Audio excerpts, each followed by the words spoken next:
भारत की वजारत दाखिला ने मशरूत जंगबंदी का ये ऐलान रमज़ान के आगाज़ से एक दिन पहले किया।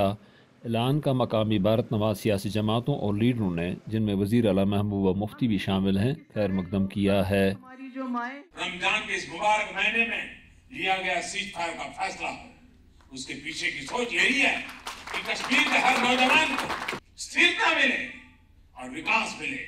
ये सिर्फ सीज फायर नहीं है, ये इस्लाम की आड़ में आतंकवाद फैलाने वालों को उजागर करने का एक माध्यम भी। और कितनी आहों से लेकिन इस्तिसाब राय का मुतालबा करने वाली जमातों और अस्करी तंजीमों ने मशरूत आर्जी फायरबंदी के भारतीय हुकूमत के फैसले को यक ज़बान होकर एक बड़ा मजाक करार दिया है और कहा है कि वो मुकम्मल और दायमी जंगबंदी चाहते हैं, जिसके लिए ज़रूरी है कि मसले कश्मीर को कश्मीरी अवाम की मर्ज़ी और हक़ खुद इरादियत के असूल की बुनियाद पर हल किया जाए।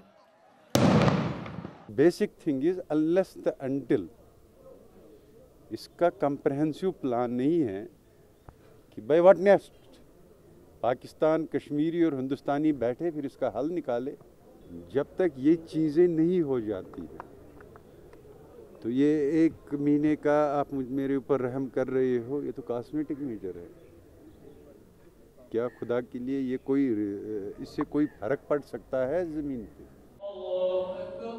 तजिया निगारों का कहना है कि भारतीय हुकूमत की तरफ से मशरूत जंगबंदी के फैसले का रियासत की ज़मीनी सूरत हाल पर सिर्फ उसी सूरत में अच्छा असर पड़ सकता है जब अस्करियत पसंद भी इसकी पाबंदी करें, लेकिन देर पा हल के लिए मुकम्मल फायरबंदी की ज़रूरत है। आम कश्मीरियों की भी कमोबेश यही राय है। सीज फायर ओवरऑल तो होना ही चाहिए, कंप्लीट सीज फायर होना चाहिए, ये टाइम बिंग के लिए नहीं होना चाहिए, ये पूरे सालों साल के लिए होना चाहिए। We want a piece.